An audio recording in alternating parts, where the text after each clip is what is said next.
18 horas. Notícias de Manaus, Amazonas, Brasil e do mundo. Agora na Mix. Legal, 6 horas, 1 minuto em Manaus. Boa noite pra você sempre aí na sintonia certa. Começando mais uma edição do programa 18 horas. Eu e ela, Karime Leão. E aí, Carlão, boa noite. Muito boa noite pra você sintonizado aqui em 100,7. Estamos juntos a partir de agora até às 7 da noite aqui no 18 horas. E você, querido ouvinte, participe conosco do 18 horas, hein? Estamos aqui à sua disposição até às 7 da noite. E o nosso WhatsApp é o 994887592. Anote e participe. Exatamente, a gente quer saber, né, Carlão? O que você pensa aí a respeito dos assuntos que a gente aborda aqui no 18 horas? Manda até um boa noite que a gente fica feliz, né, Carlão? Ó, tá valendo também a sua participação para você que nos assiste ao vivo pelo YouTube. Mix. Começando 18 horas de hoje com os destaques do dia. Operação Corsário. Criminosos desviaram pelo menos 2 toneladas de insumos e medicamentos do 28 de agosto da maternidade do Galileia. Eleições 2024. Aumenta o número de eleitores idosos em Manaus. Governo Federal lança a primeira fase do programa Voa Brasil. Polícia Federal faz a maior apreensão de drogas da história do Amazonas. Legal, 6 horas e 2 minutos. Mais uma vez, boa noite para você na sintonia certa no melhor mix do Brasil. Esses e outros assuntos, os destaques desta quarta-feira, 24 de julho de 2024. Você confere aqui no melhor mix do Brasil. No ar, mais uma edição do 18 horas. 18 horas.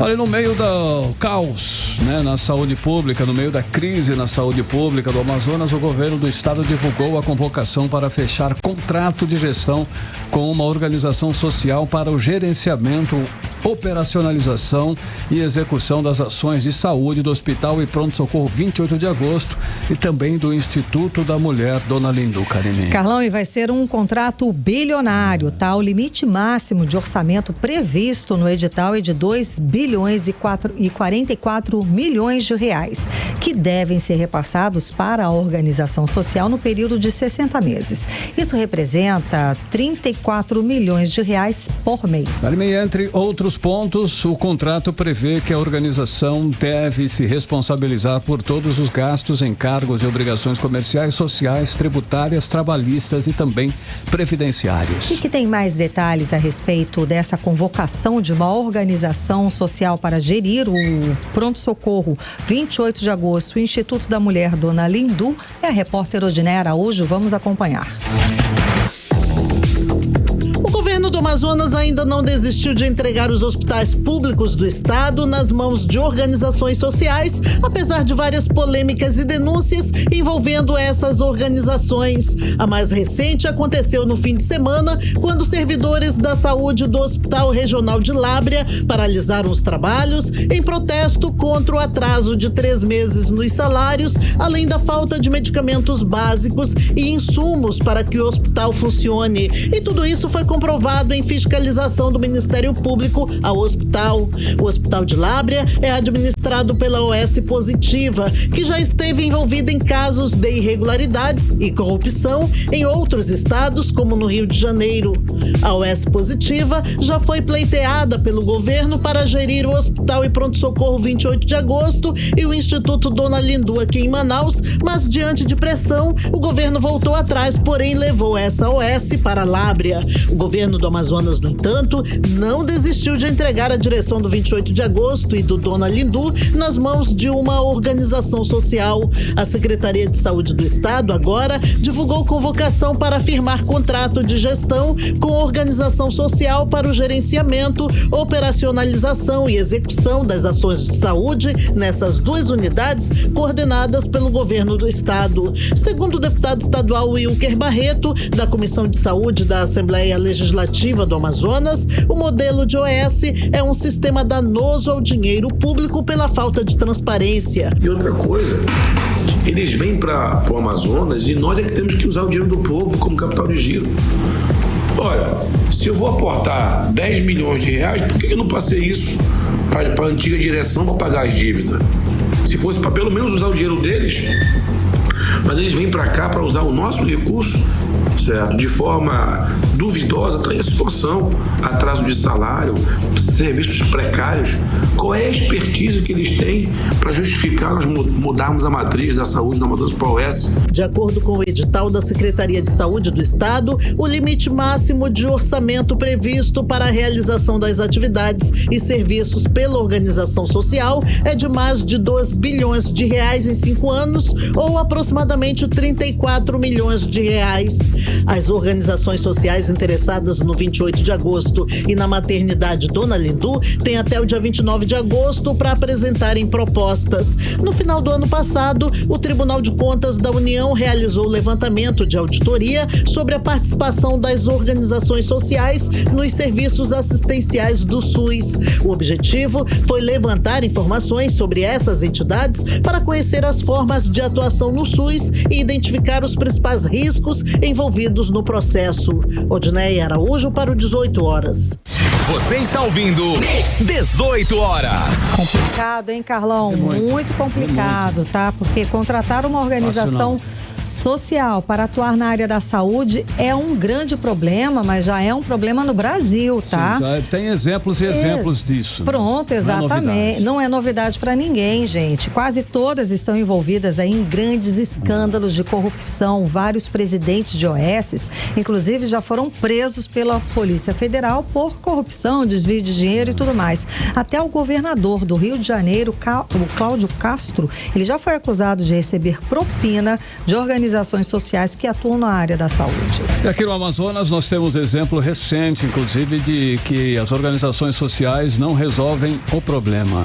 Na semana passada tivemos um caso em Lábrea em que a organização social Instituto Positiva Social não paga os trabalhadores do hospital há mais de 3 meses. E por causa desse atraso, os trabalhadores atearam fogo em frente ao hospital na cidade para chamar a atenção das autoridades para essa questão aí, né?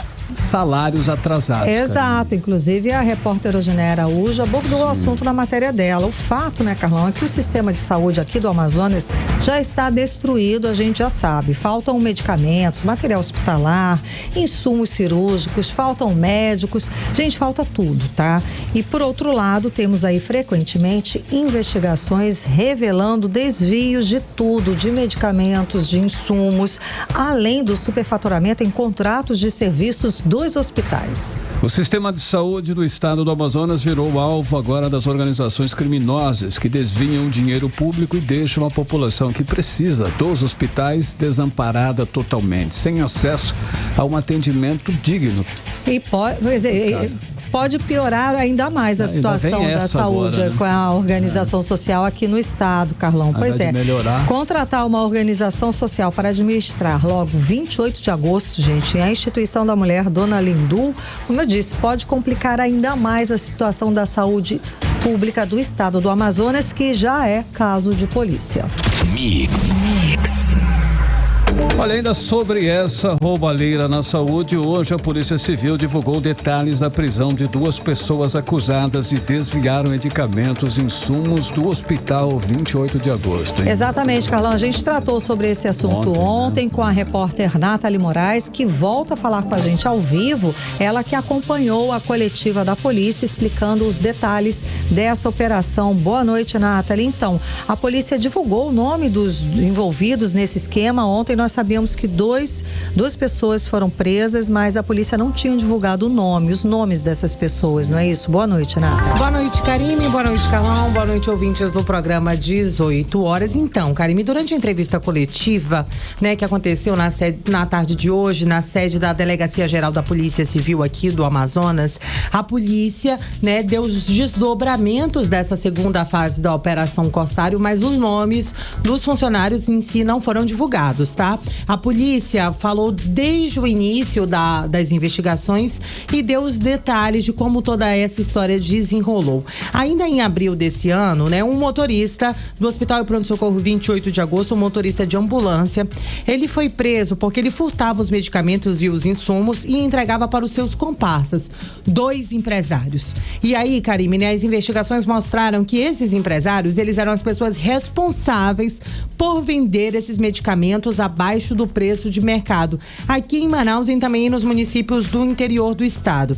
Nessa segunda fase da Operação Corsário foram mais de 30 dias, ao todo foram mais de 70 dias de investigações, né? E aí o que aconteceu? Os agentes da Polícia Civil fizeram uma campana próximo à casa do motorista, ainda na primeira fase, e descobriram uma movimentação, né, da entrada e saída da ambulância, que saía do hospital e pronto-socorro 28 de agosto e era levada lá para a casa do motorista. E aí eles perceberam o quê? Que estavam faltando alguns medicamentos ali, né, na farmácia, não estava batendo as contas, a conta não estava fechando, e esses medicamentos que estavam faltando na unidade hospitalar, né, que estavam faltando para aquelas pessoas que buscavam um atendimento, era justamente os medicamentos que foram encontrados na casa desse motorista, que era servidor público do 28 de agosto. Já nessa segunda fase da operação, outras 2 pessoas ligadas aí a esse esquema criminoso foram presos. 5 pessoas foram presas durante a Operação Corsário. A gente conversou com o delegado Cícero Túlio, né, que deu todos os detalhes dos desdobramentos da operação. Vamos conferir. Durante as ações policiais, conseguimos aí coletar, apreender mais de 2 toneladas de medicamentos e insumos hospitalares que teriam sido desviados por esses servidores públicos, né? A partir então da coleta dos aparelhos telefônicos dessas pessoas que foram presas durante a primeira fase da investigação, a gente conseguiu identificar a participação de outros servidores que eram lotados em diversas unidades de saúde, tanto maternidades como uma fundação e também um hospital de grande porte aqui de Manaus, e a partir de todo o conjunto que foi produzido na análise desses telefones, a gente conseguiu êxito aí em conseguir as prisões preventivas que foi decretada pelo Poder Judiciário. 18 horas. Karine, Carlão, ouvintes, né? A gente ouviu aí a fala do delegado Cícero Túlio, ele que é titular do 1º Distrito Integrado de Polícia e presidiu aí essas investigações. Como o delegado disse, né, Karine, durante a primeira fase e a segunda fase da operação, a polícia investigou esse grupo criminoso que atuava em pelo menos 4 unidades de saúde aqui da nossa capital. Entre elas, né, a Fundação de Medicina Tropical, o Hospital e Pronto-Socorro 28 de agosto, a Maternidade do Galileia e a Maternidade Ana Braga, né? São todas instituições muito grandes e de conhecimento de todos nós. E aí, Karime, né? Ele tinha um certo acesso ao almoxerifado, né? Onde ficavam os medicamentos. E aí, o que aconteceu? Essas pessoas que seriam essas facilitadoras que entregavam os medicamentos ao motorista, foram elas que foram presas nessa segunda fase, como explica o delegado. Foi a própria Secretaria de Saúde que, em verificando algumas inconsistências em quantitativos de almoxarifados e de farmácia, pediu então que a Polícia Civil fizesse uma investigação, gerando então o que se denominou de Operação Corsário, e que tivemos então 2 fases, e que nessas 2 fases tivemos servidores que tiveram a sua prisão decretada. Com isso, nós só temos, primeiro, a agradecer à polícia por esse trabalho que também ainda pode se desdobrar em novas fases, e também que estamos adotando todas as providências necessárias para punir todos os envolvidos, assim como também adotando medidas para que tenhamos então uma melhor gestão de controle dentro da própria secretaria. 18 horas. Karine, Carlão, ouvintes, né? Eu falei aí a fala do delegado, mas na verdade a gente ouviu aí o Silvio Romano, ele que é secretário executivo da Secretaria Estadual de Saúde, falando aí um pouco mais sobre essa falta de medicamentos que foi notada aí pela secretaria, e foi então quando a secretaria resolveu então acionar a Polícia Civil aqui do Amazonas, já que a gente está falando de nada mais, nada menos, Karine, do que 2 toneladas de insumos. O delegado falou durante a entrevista coletiva que os medicamentos eram medicamentos diversos, mas o foco principal dessa quadrilha era desviar principalmente soro fisiológico que seriam destinados para crianças recém-nascidas. Gente, que crime.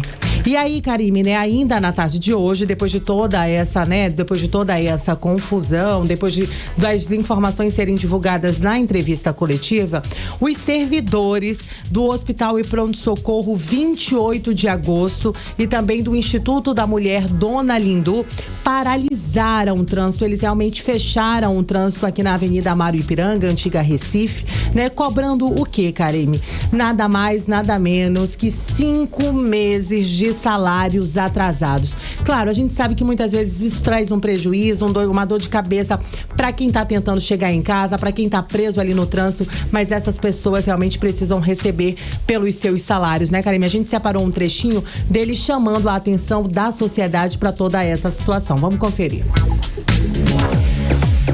Existem, portanto, 4 pessoas que foram aí identificadas nessa segunda fase da Operação Corsário, né? 2 dessas pessoas se encontram presas, um continua na condição de foragido e as equipes encontram-se, inclusive, em campo, tentando localizar para fins de dar cumprimento a essa ordem de prisão. E durante a primeira fase da Operação Corsário também, um outro servidor público foi identificado, que era um motorista de um grande hospital aqui de Manaus. 18 horas.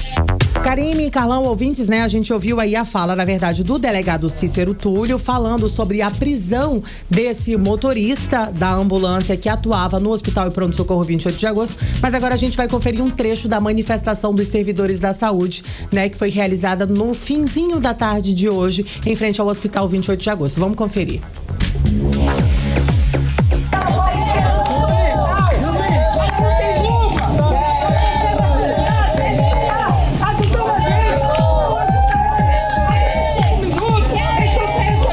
18 horas. Falava, né, palavra de governador, cadê você? A gente quer receber 5 meses de salário atrasado, não tem a menor condição da pessoa sobreviver, imagina. Karime, é difícil, né? E aí são quem trabalha do 28 de agosto e da Dona Lindu. Exatamente. Geralmente, e especificamente os hospitais que foram alvo desses criminosos que desviaram insumos e tudo mais. Ok, uma coisa são os insumos, outra coisa é a responsabilidade do governo do estado, do governador, pagar o salário desses servidores, não é? Exatamente, Karime, até porque são pessoas que trabalham, que estão ali na ponta, que fazem o atendimento de todos nós e não estão recebendo, né, pelos seus trabalhos e por toda a sua dedicação e empenho. Um absurdo. Muitíssimo obrigada, Nathalie Moraes, pelas informações. Boa noite. Valeu, Nathalie. 6h18, você no melhor mix do Brasil. 18 horas. E chegou a hora da gente falar dos bastidores da política local. Eu sei que ela está chegando, elas devem estar correndo para chegar para falar aqui com a gente, né, Carlão? Blink ao vivo e em cores. Afinal de contas, a gente tem muito o que falar, né? As eleições praticamente já estão aí chegando. Outubro. Estamos falando de eleição desde o ano passado. E o que tem, né? Com muitos assuntos, com muitas notícias, muitas fake news circulando, sem dúvida alguma. Sim. Tem aquele disse, não disse, tem aquela difamação, né, Carlão? Quem vai, quem fica. Quem vai, quem fica. E quem conta pra gente agora quem é o vice, quem não é. Cíntia Blink, que está aqui com a gente, vai falar desse monte de fake news que está circulando. Conta pra gente, Cíntia. Então, o que é verdade, o que é boato? Traz pra gente essas informações. Boa noite. Boa noite, Karime. Boa noite, Carlão e todo mundo que tá com a gente na 100.7. Pois é, hoje foi um dia agitado, viu? Cheio de informação sobre quem vai ser vice, quem não vai. E um dos alvos desses boatos aí foi Amon Mandel. Amon Mandel, a gente sabe que é deputado federal, mas é um dos pré-candidatos que se destaca, né? Sempre que a gente vê pesquisa eleitoral. O nome de Amon e de Davi Almeida fica ali muito na disputa. Eles ficam nessa briga aí pelo primeiro lugar, dá empate, às vezes um fica em primeiro, outro em segundo, enfim. Então Amon tem uma visibilidade importante nessa eleição. E aí começou-se a falar quem virá com ele, quem será o vice. E ele já descartou a possibilidade de ser Ricardo Nicolau, a juíza aposentada Eunice Torres, que eram os nomes, né, que estavam sendo mais falados aí nos bastidores.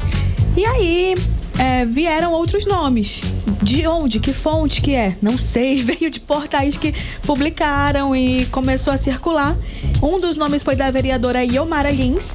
E ele fez um vídeo dizendo que não é verdade, ela não será a vice dele. Então a gente não sabe quem é, mas a gente sabe quem não é.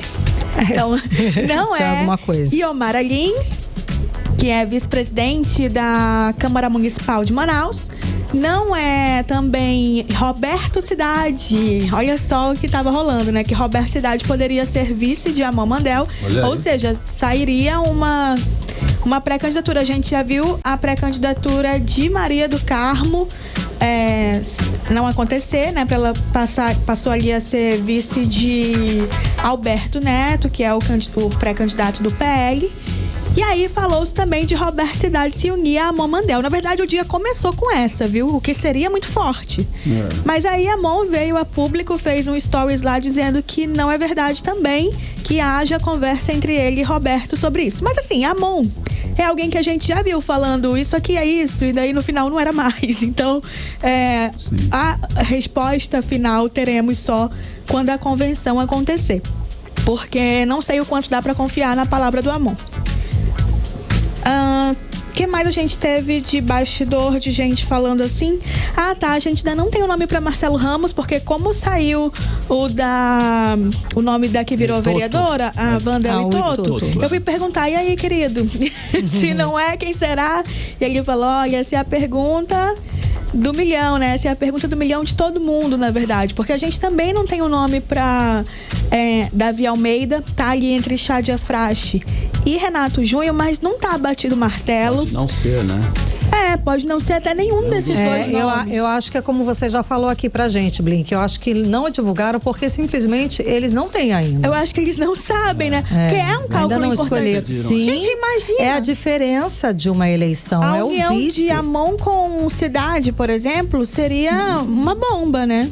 Mudaria, né? Seria uma bomba. Pode mudaria fazer alguém muito. repensar o voto ou sem dúvida considerar votar a partir daquele momento, enfim. Então acho que ainda estão vendo de fato essas alianças e é um momento delicado, mas a gente vai saber todos os nomes até o dia 5 de agosto. Tá certo, Blink. Olha só, o procurador da Câmara Municipal de Manaus acusado de assédio, né? Lembramos desse caso aí. Sim. Foi exonerado do cargo agora, é isso? E o que está acontecendo com ele, Cíntia? É isso. Na verdade, eu fui perguntar, né, do presidente lá da casa para saber, porque teve a sindicância, ou seja, a investigação aconteceu e indicou o seguinte, que as acusações da pessoa que disse ter sofrido o assédio foram identificadas como possivelmente verdade. Essas acusações têm sentido, têm cabimento. Depois disso, o alvo, né, da sindicância, que é o procurador, ele entrou na justiça para cancelar essa investigação. A juíza Etelvina Braga disse que deveria continuar assim porque era uma investigação para ter informação, não era no sentido de puni-lo, então podia continuar. Resultado, depois da sindicância acontecer, subia para uma outra fase que aí sim teria punição, mas antes mesmo de concluir essa fase, ele já foi exonerado da casa. Então, na Câmara Municipal de Manaus não vai ter nenhum desdobramento. Sim. E aí, fora da Câmara, pode ser que tenha. Tem que ver se há algum tipo de investigação acontecendo fora da casa. Mas a punição de exoneração, exoneração não é punição, né? Quem é de concursado aí tá sabendo que demissão seria uma punição. Exoneração é saindo de boa. Então, essa diferença eu não sabia. Por quê? Exoneração é saído de boa porque fica recebendo tudo que pode, mais alguma coisa? Não, exonerado você pode ter pedido pra sair. Não fica ali como se você fosse demitido. Não foi uma punição. Entendi. A demissão é uma punição. Então ele nem foi punido, né? Mas ele não está mais na casa. Cargo, né? Acho que assim, das dores foi a menor, ele só saiu. Exato, ele não é mais o procurador da Câmara Municipal de Manaus. Não é, o Rui Silvio Lima de Mendonça, é o nome dele. Sim. Eu vou acompanhar melhor para saber se algo estava sendo feito fora do ambiente da Câmara Municipal de Manaus, porque aí não chegou pra gente. Ok. Tá certo. Blink, a gente ficou sabendo que nas eleições deste ano nós vamos ter mais idosos votando. É isso? É isso. Ficamos velhos. Olha só. Só preciso lembrar que se você tem entre 18 e 70 anos, é obrigatório votar. 70, não é 60 não, tá? 70. De 18 a 70 é obrigatório. Em 2020, Essa galera mais velha de 60 a mais compareceu bastante, 97,34.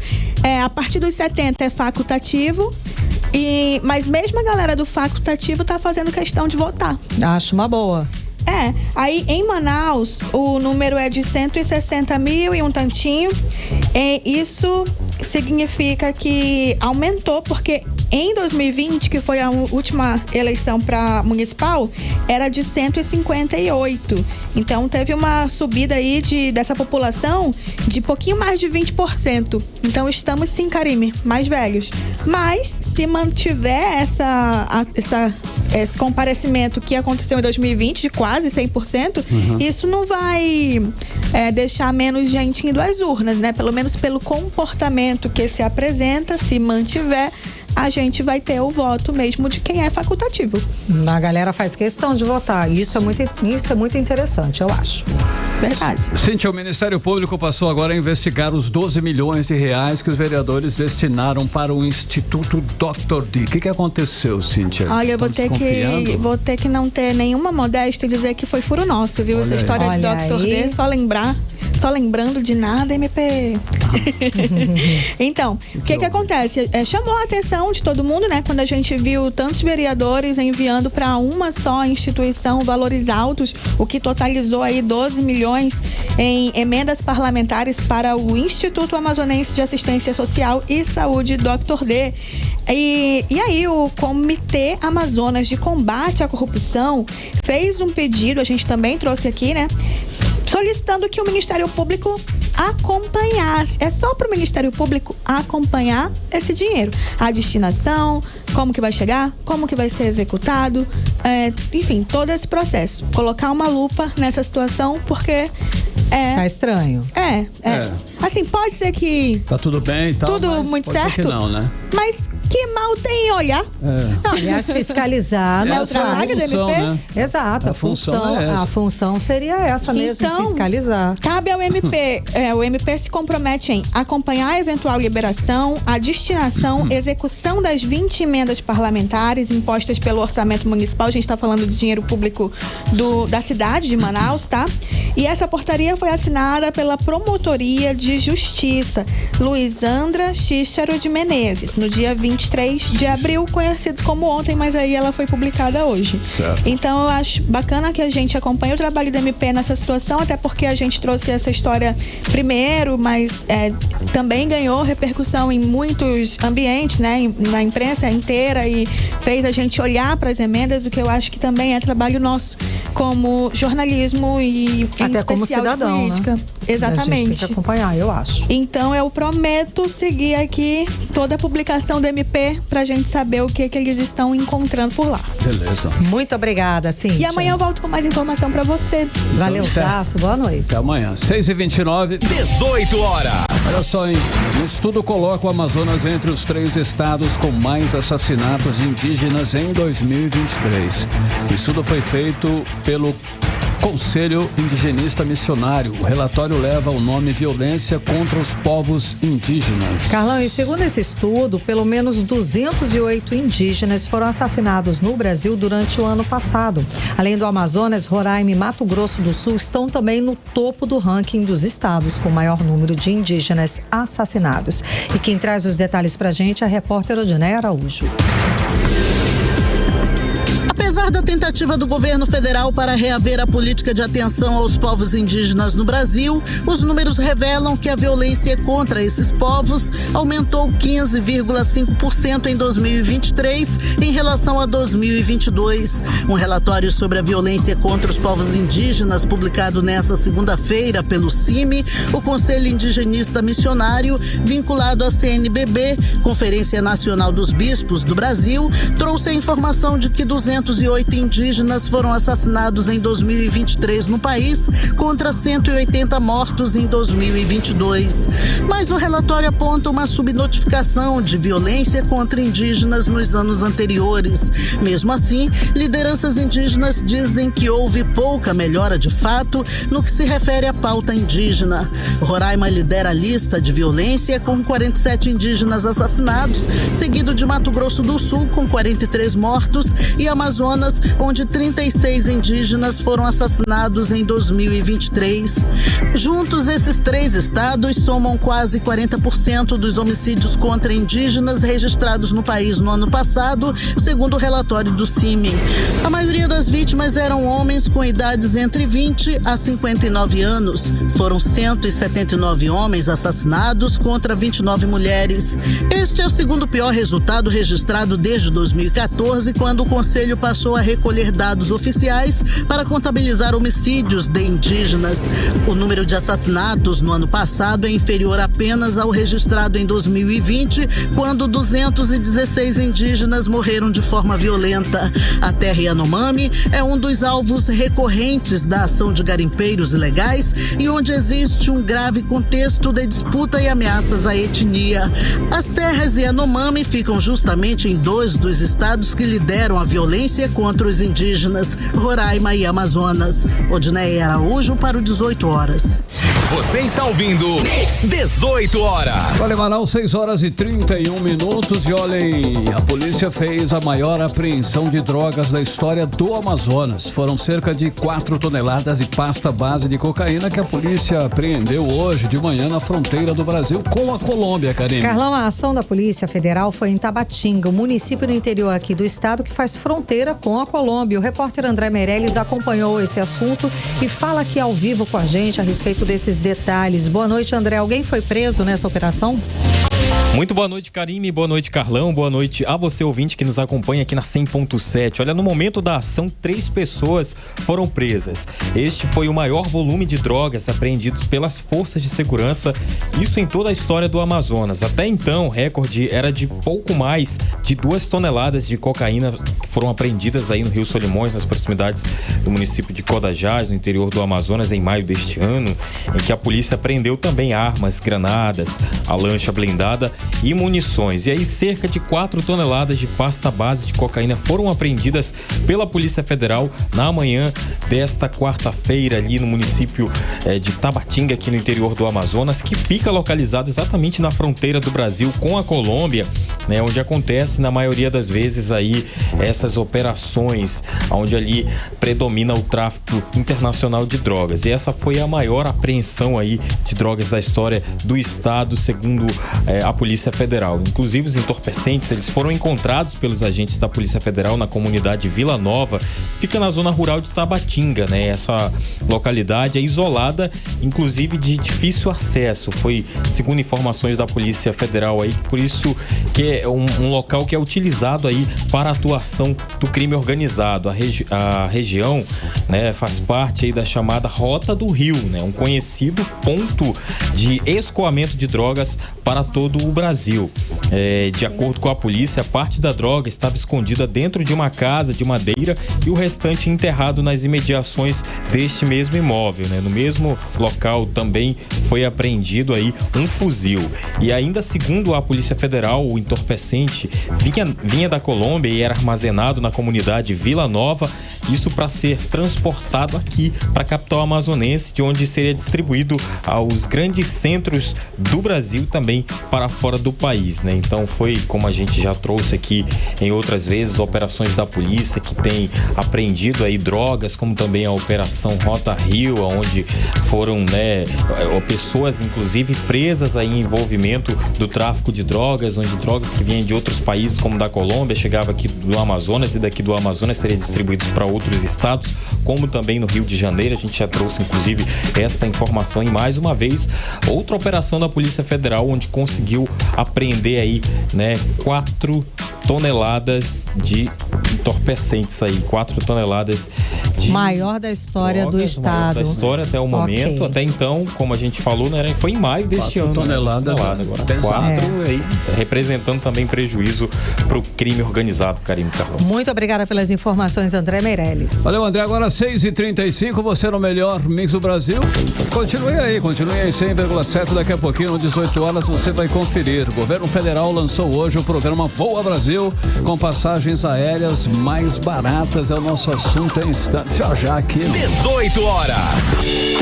Agora, conferindo a previsão do tempo e temperatura amanhã. Amanhã já é quinta, hein?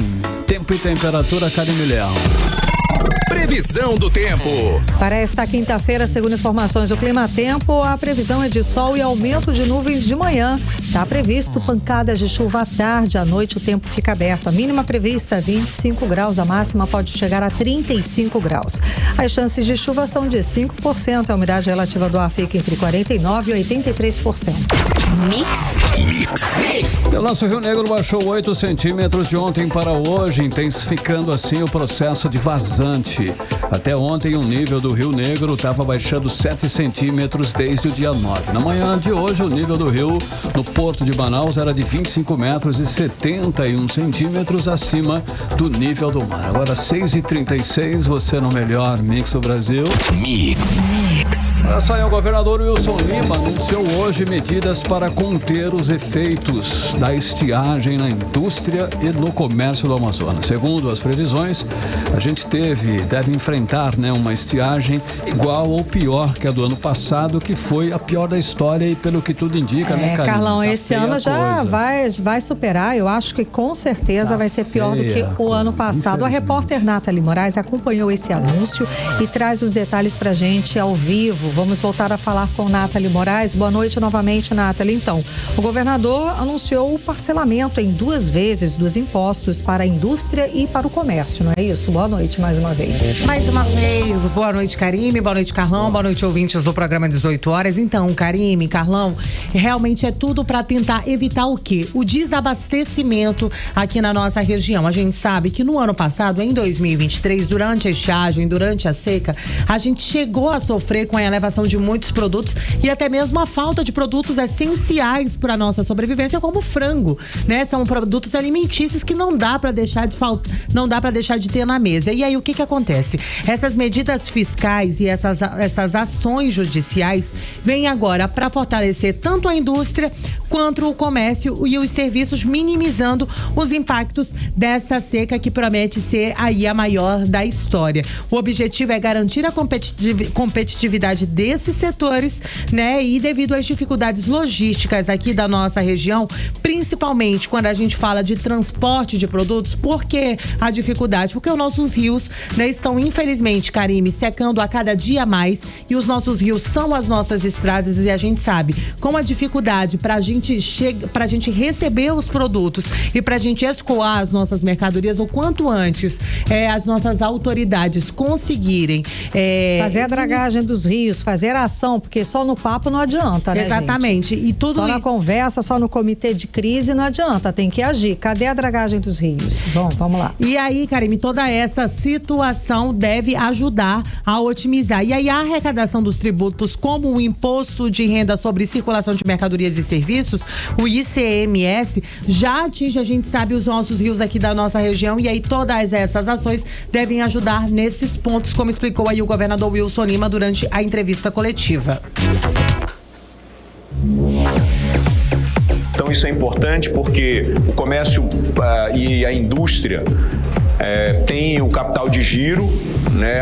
Se ele está devendo, por exemplo, R$1.000 de tributo, ele paga 500 agora, então ele tem um capital de giro aí de 500 para poder antecipar a compra dele e estocar, né? Estocar esse produto para que a gente não tenha dificuldade no mercado e que a gente não tenha desabastecimento, né? Ano passado a gente teve um desabastecimento que, se a gente não tiver o fator econômico resolvido, nenhum outro setor se desenvolve. A gente não consegue desenvolver política de proteção ambiental e a gente não consegue desenvolver as políticas sociais. 18 horas. Karine, Carlão, ouvintes, né? A gente ouviu aí a fala do governador Wilson Lima durante a entrevista coletiva na manhã de hoje, falando aí sobre as medidas já adotadas para a indústria e para o comércio. Ainda na manhã de hoje, Karine e Carlão, a Secretaria de Estado da Fazenda assinou um decreto para ampliar o prazo de pagamento do imposto, né? Considerado hoje o principal tributo estadual e que tem o comércio como setor como maior fatia de arrecadação. Esse decreto vai valer tanto para os tributos como o ICMS, como também para os fundos de contribuições financeiras, né? Por regra geral, o comércio agora tem 45 dias para pagar o valor total do ICMS, né? O decreto vai permitir aí o pagamento de 50% na data de vencimento e os outros 50% em até 45 dias. A gente conversou com o Alex Delglígio, ele que é secretário de Fazenda aqui do nosso estado, e explicou um pouco mais como é que vai funcionar todo esse sistema de parcelamento. Vamos conferir. O sistema da Cefaz já está todo parametrizado. Significa o quê? Que vai ser automático, ou seja, vocês não precisam entrar com nenhum ofício, nenhum requerimento, tá? Isso é importante. 18 horas. Karine e Carlão, nós ouvimos aí a fala, né, do secretário de Fazenda aqui do nosso estado, falando aí sobre esse parcelamento para o comércio e para a indústria. Diversas autoridades participaram dessa entrevista coletiva, Karine e Carlão, claro, preocupados com toda essa situação e essas medidas que são para evitar o desabastecimento. Claro, está certíssimo. Né? Aliás, a economia tem que dar qualquer incentivo, é bem-vindo nesse momento para a economia do estado, sem dúvida. Ótima medida. Obrigada, Nathalie Moraes, pelas informações. Boa noite. 6h41. 18 horas. Olha só, sem fiscais, o desmatamento dobrou no começo de julho na Amazônia. A área com alertas de desmatamento na região nos 12 primeiros dias de julho deste ano saltou de 101 para 204 quilômetros quadrados, segundo o Instituto Nacional de Pesquisas Espaciais, que é o INPE, né? Exato, Carlão. Apesar desse número aí nos primeiros dias de julho, o resultado ainda é de queda, tá? De 32,8% na perda de vegetação, como explica a repórter Nathalie Odiné Araújo. A área com alertas de desmatamento na Amazônia mais do que dobrou no período de 1º a 12 de julho, na comparação com o mesmo período do ano passado, segundo dados do sistema DETER, produzidos pelo INPE, o Instituto Nacional de Pesquisas Espaciais. Nos 12 primeiros dias de 2023, as áreas com alertas de desmatamento eram de 101,5 quilômetros quadrados. Já esse ano, o número saltou para 204,29 quilômetros quadrados. Os dados apresentados pelo DETER têm como principal objetivo informar onde há indícios de desmatamento para que a fiscalização possa atuar antes que o crime ambiental seja concretizado. Só que nesse momento ocorre ausência de fiscalização no Brasil devido à paralisação dos servidores da área ambiental que reivindicam melhores salários e reforma na carreira. Os servidores do IBAMA, o Instituto Brasileiro do Meio Ambiente, e do Instituto Chico Mendes dizem que em 2023 a atuação deles contribuiu para reduzir em 49,8% o desmatamento na comparação com 2022. Também pesam nesses números o período de verão amazônico, quando produtores rurais aproveitam o período seco para abrir novos campos para a pecuária ou lavoura, como lembra o porta-voz do Greenpeace Brasil, Rômulo Batista. O que a gente viu nos últimos meses é uma tendência de queda no desmatamento nos últimos 12 meses. Vale lembrar que no Brasil a gente mede a taxa de desmatamento entre agosto de um ano a julho de outro ano. Porém, essa elevação acentuada em 12 dias acende uma luz amarela e uma preocupação. A gente precisa acompanhar os próximos semanas, os próximos meses, para poder ter uma análise temporal maior e entender se essa tendência de queda no desmatamento que vem já há muitos meses, se ela continua ou se ela se interrompe ou até mesmo se ela inverte por uma tendência de aumento. São mais de 20 milhões de pessoas que vivem na Amazônia e precisam de uma alternativa econômica compatível com a floresta em pé. O sistema DETER gera alerta de desmatamento e indica tendência para a taxa de desmatamento, que é publicada anualmente anualmente pelo INPE.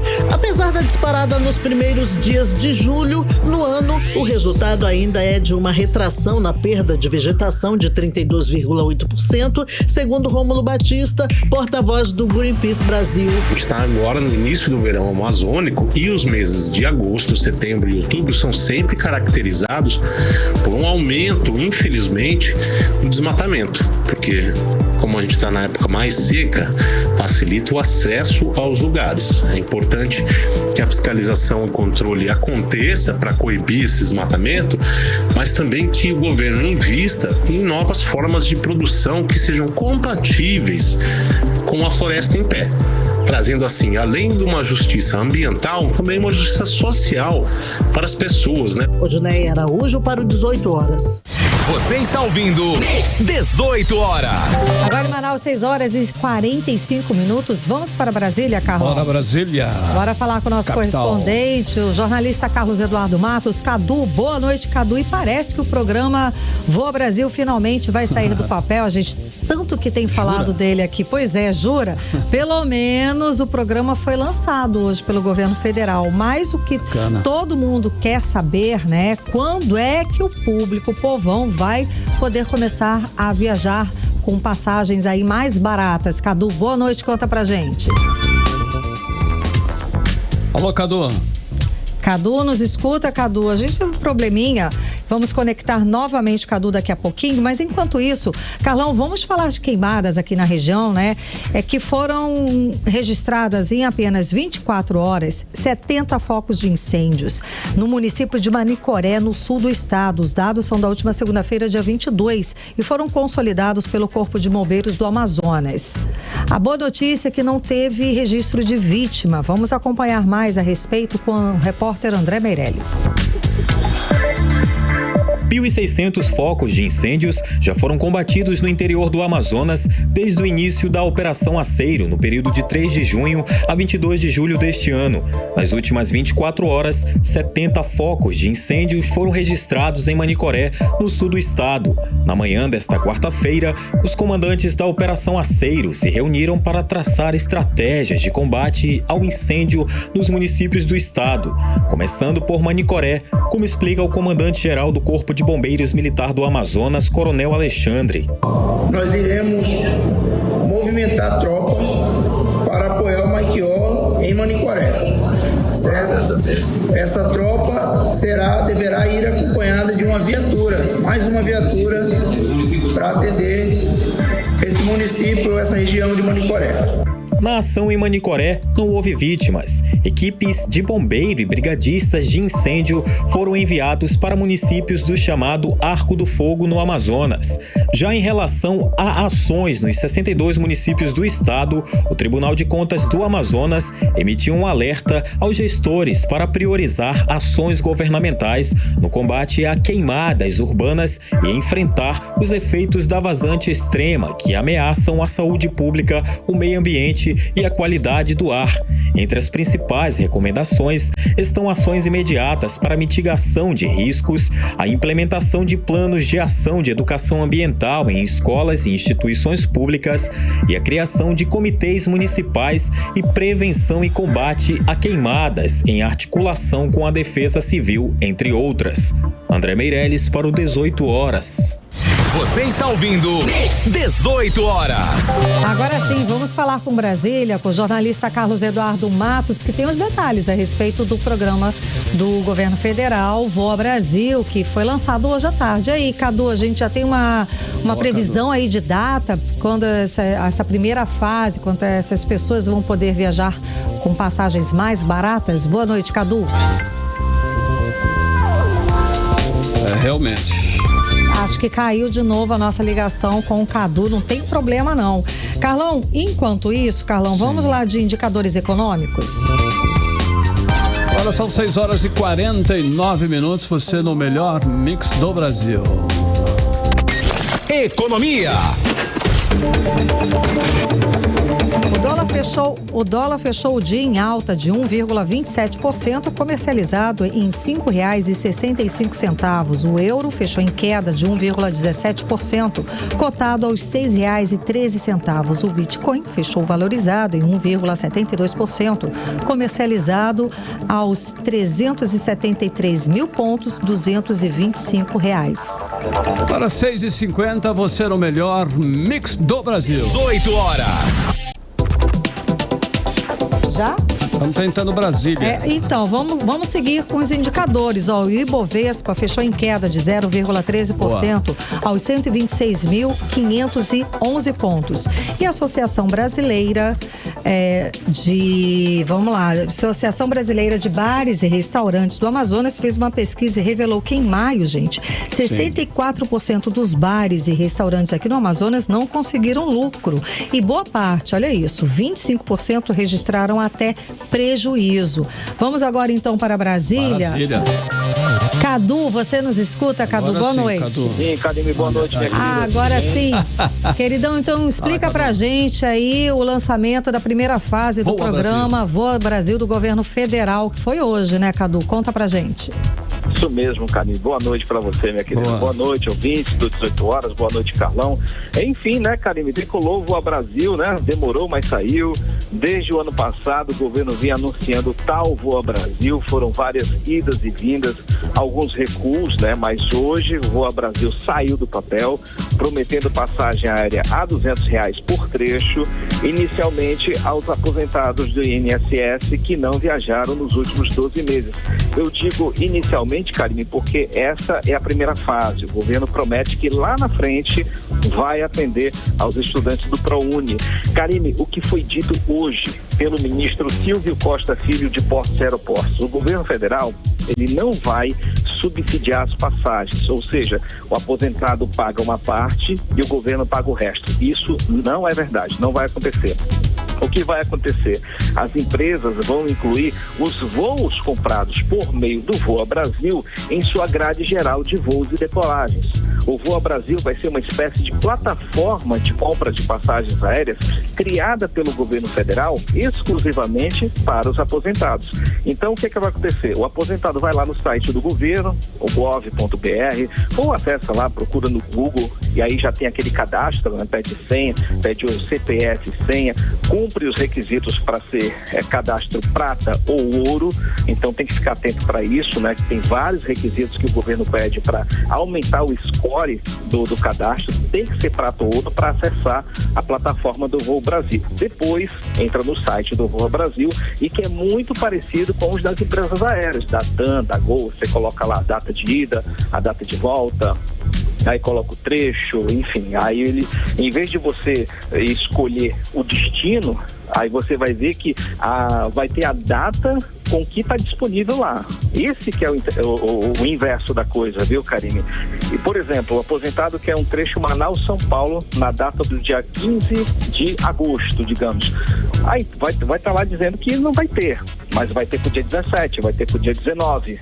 E aí ele vai ter que escolher, ele vai poder comprar ou não, e aí vai se programar em cima disso. Essa que é a grande questão. Vai ser um pouco confuso no primeiro momento, mas as pessoas vão se acostumar com essa medida. À medida que as coisas forem dando certo, esse Voa Brasil vai pegando gosto, né, da população. Tomara. Então, quer dizer, não vai ter ninguém que vai custear essa outra parte da passagem? É uma plataforma que vai ser criada e as companhias aéreas? Exatamente. Como é que fica? Não, segundo o ministro, o vice-presidente Geraldo Alckmin, ele disse que é um ganha-ganha, né? Que as empresas têm vagas ociosas e o aposentado, ele quer viajar, ele tem tempo, segundo ele. Não é uma visão é muito cômoda ter essa visão dizendo que o aposentado tem tempo, e não é verdade isso. Mas tempo e dinheiro, né, Cadu? Exatamente, não tem tempo e também não tem dinheiro. Mas aí a questão é que essa plataforma, ela foi criada para mostrar as vagas ociosas das empresas aéreas. Entendi. medida que as vagas estão abertas, elas se colocam à disposição do Voa Brasil para o público poder comprar passagem para aquelas vagas que estão em abertas ali, que não são geralmente na data que o aposentado quer, vai ser em outra data, aí ele escolhe se vai poder comprar ou não.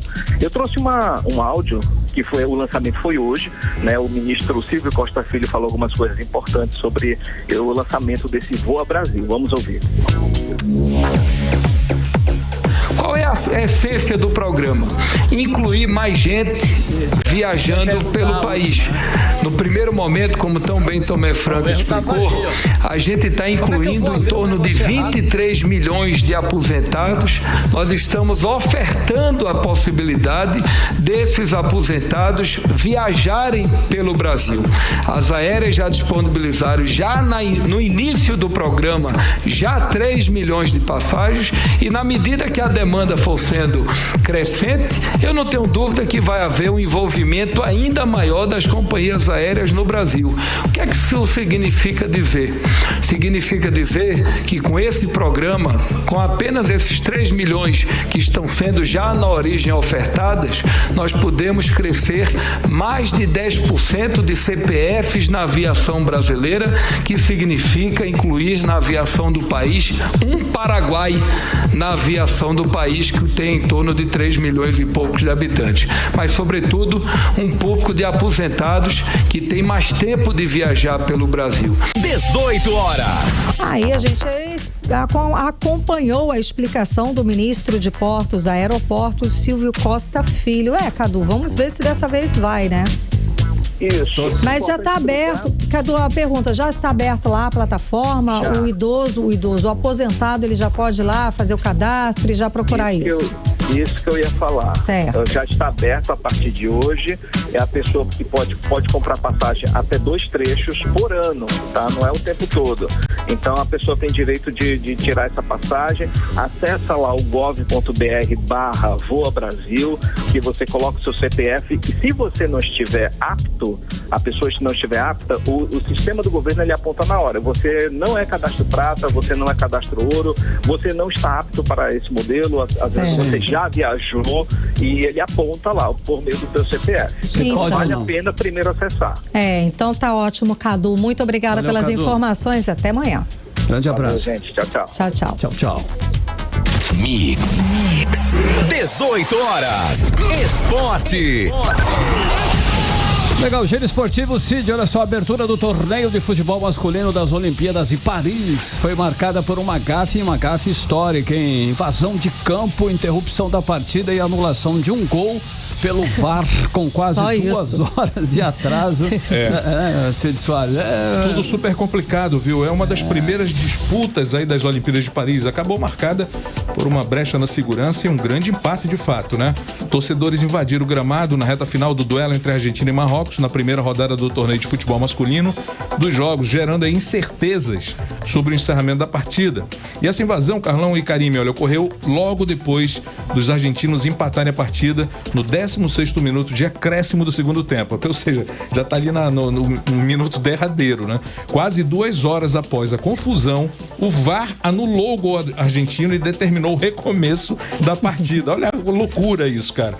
E depois da anulação do VAR, as equipes jogaram mais 3 minutos e os marroquinos conseguiram segurar a vantagem para confirmar sua primeira vitória em Paris 2024. Arrasou e contra a Argentina, hoje, viu? É um negócio maluco, né? Bom. Mas enfim, olha, hoje tem Amazonas Futebol Clube, como falamos ontem, né? Volta a campo aí hoje às 8h30 da noite contra o Guarani, exatamente no estádio Carlos Amit, né? Um duelo válido pela 17ª rodada da Série B do Campeonato Brasileiro. Partida que marca o primeiro confronto na história entre essas duas equipes. E este será o 9º jogo da equipe aurinegra como mandante na competição nacional, 5º na Toca da Onça. Para esse confronto, a equipe comandada pelo técnico Rafael Lacerda terá o retorno do volante paraguaio Jorge Jiménez, que cumpriu suspensão após o acúmulo de cartões na última rodada e fica realmente à disposição do treinador. Campeonato Brasileiro, 19ª rodada. O Criciúma está enfrentando o Fortaleza no gramado do Heriberto Russ. 1-0, o Criciúma está no intervalo. Cruzeiro está enfrentando Juventude no Mineirão. Jogo segue em 1-0 também no intervalo. São Paulo também está enfrentando aí o Botafogo no Morumbi. Eu não consegui abrir esse placar. Karime, confere para mim, por gentileza. São Paulo. Vamos ver. São e Botafogo. Paulo. Só bota São Paulo que vai aparecer o jogo. Fogão. Né? Isso. E o Vitória enfrenta o Flamengo, isso daqui a pouquinho às 7h, no gramado do Barradão. 8h30 tem Fluminense e Palmeiras no Maracanã, no mesmo horário, e o Atlético Goianiense enfrenta o Bahia no gramado do Antônio Ascioli. Olha, o São Paulo tá perdendo por Botafogo em 2-1. Esse jogo começou agora há pouco, por isso que tá já difícil saiu aqui, tanto gol aí. Já, o negócio é sério. E olha, o Brasil faz sua estreia na Olimpíada de Paris amanhã, o segundo dia de programação olímpica, né? Quem dá o pontapé inicial, ou no caso, disparo inaugural, é Ana Luísa Caetano nas classificatórias para o individual feminino de tiro com arco, que acontece às 4h30, madrugada, portanto, né? Horário de Brasília, 3h30 aqui em Manaus. Além disso, o futebol, Seleção Brasileira Feminina do Brasil encara a Nigéria pela primeira fase do Grupo C. E o time feminino de handball começa sua participação nas fases de grupo contra a Espanha, para completar um dia curto para o Brasil nos primeiros movimentos, né, dos Jogos Olímpicos lá na França. Todo sucesso para os nossos atletas. Vamos acompanhar, claro. Vamos acompanhar, só não vou acompanhar a cerimônia, gente, que o uniforme é aquele. É muito estranho. Pelo amor de Deus, não dá, muita vergonha, mas vamos lá. Obrigada. Não foi do Brasil, não, parece que foram vários, assim. Mas o nó, para com isso, né? O nosso né? Para com isso, Acho gente. que foi o pior. Valeu, o pior de todos. Obrigada, Cid. Até amanhã. Seguimos direto para o editorial 18h. Editorial 18h. O estado do Amazonas vai entregar a gestão do Hospital e Pronto-Socorro 28 de agosto e do Instituto da Mulher Dona Lindu a uma organização social. O edital com as regras para a escolha da OS já está publicado. Prevê orçamento de 2 bilhões e 44 milhões de reais em 5 anos de contrato, aproximadamente 34 milhões de reais por mês. Já há manifestações contrárias de empresas médicas e outras categorias nos bastidores. No final do ano passado, a auditoria do Tribunal de Contas da União constatou fragilidade nos contratos de gestão em todo o país. Entre elas, a capacidade gerencial incipiente por parte dos entes federados para a celebração de contratos com as organizações sociais e os riscos de fraude e corrupção. O 18h está acompanhando de perto, com lupa, o processo que se desenvolve no Amazonas para entregar a saúde a essas organizações. E vai sempre cobrar um serviço de saúde à altura, ainda muito distante do que tem direito a população do estado. Diga-se, população que com seus impostos paga a conta da máquina pública e merece sim bem mais do que é oferecido hoje. 18h. 7h02, Karime, boa noite. Boa noite, obrigada pela companhia, um beijo, até amanhã. Você ouviu 18h. As notícias do Brasil e do mundo, de volta amanhã.